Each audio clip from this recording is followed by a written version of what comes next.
Les éditions Tellem présentent un enregistrement intégral de Petite philosophie de la mer de Laurence de Villers, lu par Lémi Constantine. Départ. Prendre la vague. Oh, combien de marins, combien de capitaines qui sont partis joyeux pour des courses lointaines. Victor Hugo, Océanonox.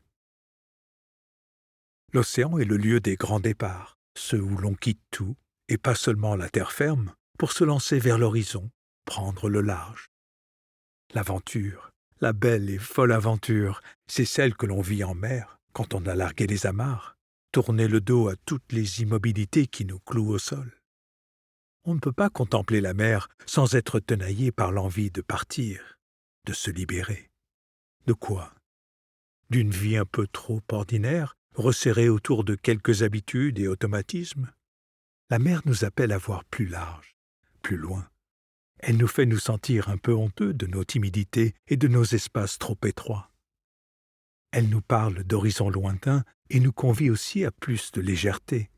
Glisser et non plus marcher d'un pas pesant, choisir l'immensité, préférer l'illimité. Le vaste, le majestueux océan invite à toutes les audaces.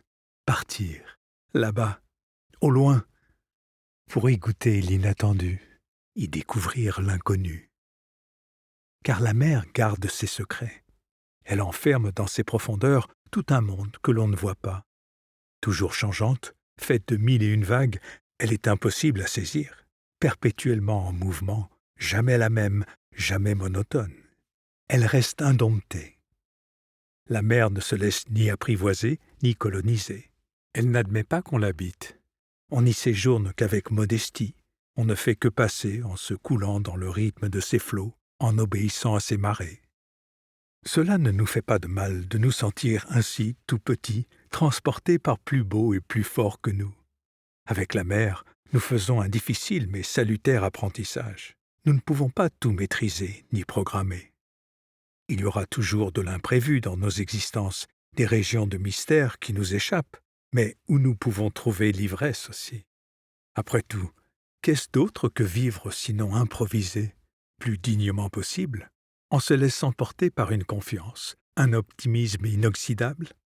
La mer est également l'endroit des tempêtes et des orages, des écueils et des naufrages, des déferlantes et des grains violents. Elle peut être toute rageuse d'embrun et d'écume. Elle est le dernier endroit sauvage de la terre, le dernier territoire invaincu. Nous, humains, n'y sommes qu'invités. Nous devons y apprendre l'humilité, dérisoire pantin au milieu des vagues, jouet de la houle, du noroît et du libéchu. Mais la mer, c'est aussi soleil et vacances, coquillages et crustacés, plage convoitée et rêvée. C'est le temps de la liberté et des congés, le corps qui se dévait et s'offre au vent, le bain de toutes les voluptés, où l'on se libère de la pesanteur en quelques brasses, où l'on se joue de la gravité. C'est le bonheur de la glisse, la joie de se faufiler entre ces vagues, notre cœur battant à l'unisson de son grand cœur salé. En un mot, la mer, c'est la vie, et plus encore, le sens de la vie. Elle dit ce qu'exister signifie, que l'on soit amiral ou simple matelot. Elle délivre inlassablement ses leçons et conseils, pour qui sait écouter, se poser, en silence, pour recueillir sa philosophie. Parce qu'elle est mouvement, elle nous fait songer à nos existences prises dans le déroulé des jours. Parce qu'elle est changement, elle nous rappelle que nos destinées aussi sont faites de tours et de détours, de vents et de marées. Elle encourage à apprivoiser nos peurs pour prendre le large et savourer le sel d'une vie. Elle dit l'art des métamorphoses, la possibilité des recommencements, les ressources insoupçonnées et la lumière de l'été. Avoir peur, mais oser, fendre les flots pour regarder droit devant. Et toujours être le maître de son destin, le capitaine de son âme. Mer ou océan? Refuser les étiquettes. Certaines personnes pointilleuses se font un plaisir de nous reprendre lorsque nous disons mer pour désigner l'océan. Comme s'il fallait absolument instaurer des oppositions là où règnent les mêmes flots et où nagent les mêmes sirènes. Assez scrupuleux du verbe, une réponse habile est possible. Avant le navigateur Magellan, le tout premier à avoir effectué le tour du monde en bateau au XVIe siècle, on parlait tout simplement de mer-océane. Point final. Pas tout à fait, car par la suite, chaque étendue de l'immense océan qui borde les continents s'est vu attribuer un nom. Océan Pacifique, Océan Atlantique, Océan Indien, Océan Austral et Océan Arctique.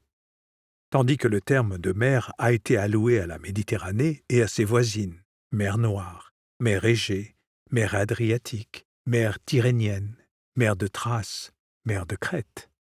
À quoi il faut ajouter la mer des Caraïbes, la Manche, plus froide et un peu moins turquoise, la mer Rouge, la mer d'Écosse, la mer d'Arabie, la mer du Japon. Ces seuls noms suffisent à faire rêver d'aventures, de rugissants et de hurlants, de passages du nord-ouest et de caps invaincus. Le globe, on le sait, est parcouru par des centaines de mers, de vastes océans qui tracent sur les cartes comme des veines et des artères une circulation de l'eau primordiale et vitale. Les continents semblent se réduire à de simples terres émergées, nos pays ne sont que des îles au sein de tous ces flots. Les pointilleux, qui ne s'avouent pas facilement convaincus, diront que la mer, c'est ce quadrillage, ces avenues liquides qui ont permis les échanges, tandis que l'océan a séparé de son immensité les hommes et les continents.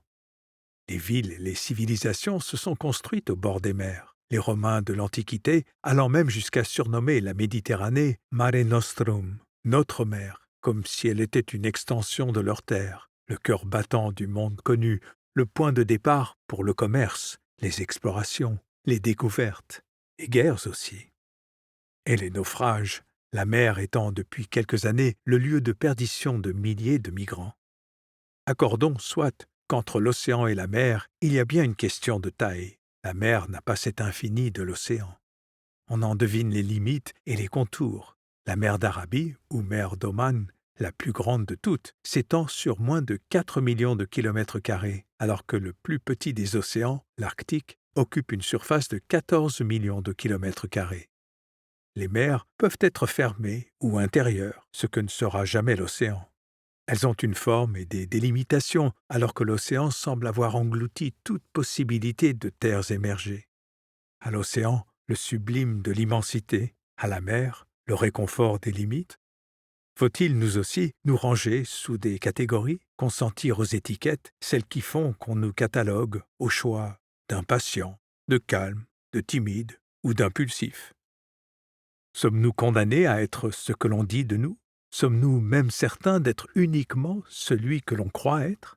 Devons-nous accepter d'être épinglés comme des papillons de collection, embrigadés sous des labels « Julien, un défaitiste »,« Florence, trop susceptible ». Est-on en droit de nous classifier et de nous marketer comme des produits ou des spécimens? Non, il faut se rebeller contre les étiquetages et les catégorisations. Qu'on se le dise et qu'on le fasse savoir. Aucun être humain n'est figé pour toujours en des caractéristiques fixes. Nous ne sommes pas, une fois pour toutes, ce que nous sommes. Nous avons le don des métamorphoses, le talent des renouvellements.